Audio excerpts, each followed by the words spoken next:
The Word was made flesh and dwelt among us. That's from John 1:14. Hello, this is Kenny Underwood coming to you from 1 Minute Sermon.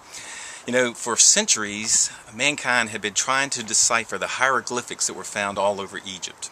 And no one could understand what they were saying in those hieroglyphics until 1799, when the Rosetta Stone was discovered. It had 3 different languages on it. It had Greek, it had something called demonic, and it had hieroglyphics. So they were able to compare the text and decipher what was being said by the ancient Egyptians.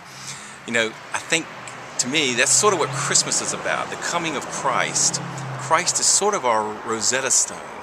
You know, mankind has always sought God, wanted to know what God looked like, what God's nature was like.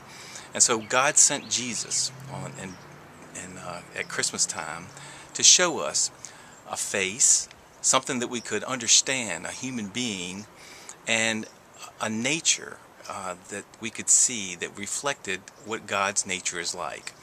You know, Jesus said, "He that hath seen me hath seen the Father." So we were seeing a representation of God in Jesus.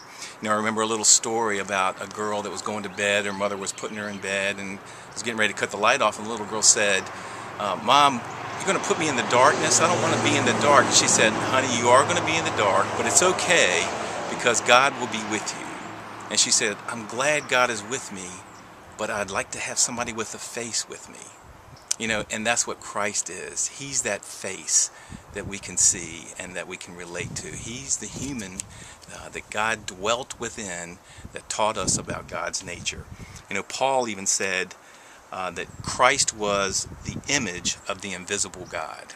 So this Christmas, thank God for Christ, that he was sent here so that we would know more about God and that he would reconcile us with God our Creator. There's your 1 minute sermon. God bless.